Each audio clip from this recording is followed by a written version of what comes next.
Без них не было бы украинской революции.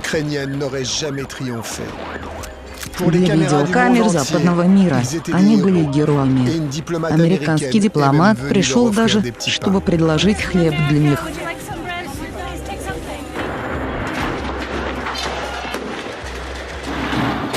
В феврале 2014 года эти уличные бойцы свергнули президента.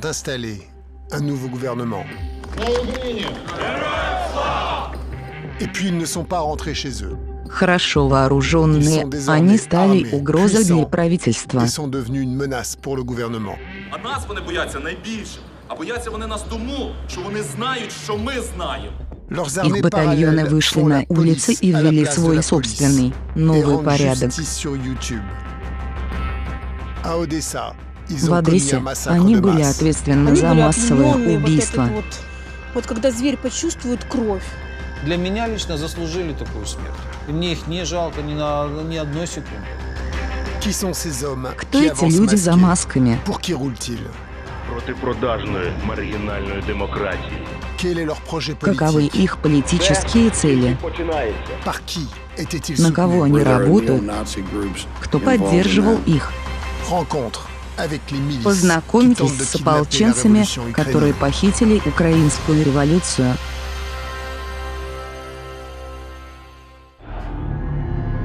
Фильм Пола Морейра. Украина, маски, революции.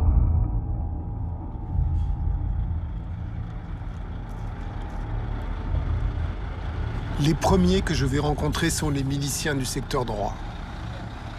Nous sommes à 800 km, au sud de Kiev. La révolution est terminée depuis 18 mois. Les miliciens viennent de prendre le contrôle de la frontière entre l'Ukraine et la Crimée.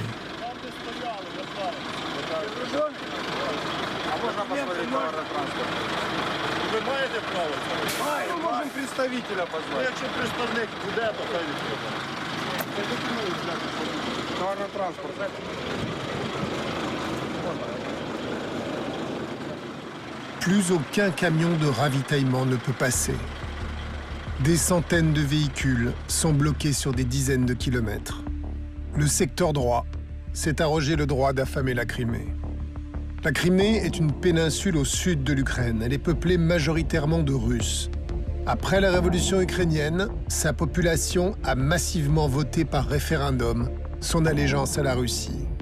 La Crimée est désormais un territoire russe.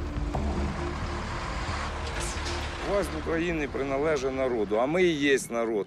Народ проти, щоб кормили окупанта. Все. В Криму, допустим, 60 тисяч російських військ. Вот они едят с наших рук, и наши ж приходят и убивают. Вот и все. А пограничники официально, граница работает. Официально. Проезжайте, пограничники, без проблем. Но вот если вы пройдете этот кордон, а этот кордон обещает, что будет там принимать меры, если мы начнем в наглую ехать. Как мы можем пойти против людей с автоматами и с коктейлями без ничего? Что мы можем сделать? И милиция даже не может попросить. Она же там стоит, милиция за этим всем наблюдает. Честно сказать, даже чуть-чуть побаиваемся, что может произойти. Imposer un blocus à un territoire est un acte grave qui peut déclencher une violente riposte militaire. Pourquoi l'État ukrainien laisse-t-il faire une milice incontrôlée? Как полицейский, моя задача – это охрана жизни украинских граждан. Le rôle des paramilitaires est mystérieux. Est-ce qu'ils font le sale boulot pour le compte du gouvernement? Ou bien est-ce qu'ils ont kidnappé le pouvoir dans la rue? Comment ont-ils acquis une telle importance? Kiev, 2015. La place Maidan, où s'est déroulée la révolution, a retrouvé son visage habituel. En apparence, rien n'a vraiment changé. Le nouveau président, Porochenko, et son premier ministre, le jeune banquier Yatsenyuk, sont des vétérans de la politique ukrainienne. Quoi de neuf alors? La nouveauté, c'est un gouvernement qui a coupé ses liens avec la Russie et s'est tourné vers les Américains. Symbole de ce rapprochement, la ministre des Finances, Nathalie Yaresko, c'est une ancienne diplomate américaine. Elle a dû se naturaliser ukrainienne pour prendre ses fonctions. The United States of America is one of the strongest allies of Ukraine in our fight for our freedom, for our liberty and for our independence. Mais le plus frappant dans la Nouvelle-Ukraine, ce sont les portraits de ces hommes le long des rues. Ceux qu'on appelle les héros. Souvent membres des milices paramilitaires, ils ont permis le changement de régime. Il y a les morts, près d'une centaine d'entre eux a perdu la vie. Et puis il y a les vivants. Certains s'affichent sur des panneaux publicitaires géants pour les élections. Les milices sont devenues une force médiatique et politique.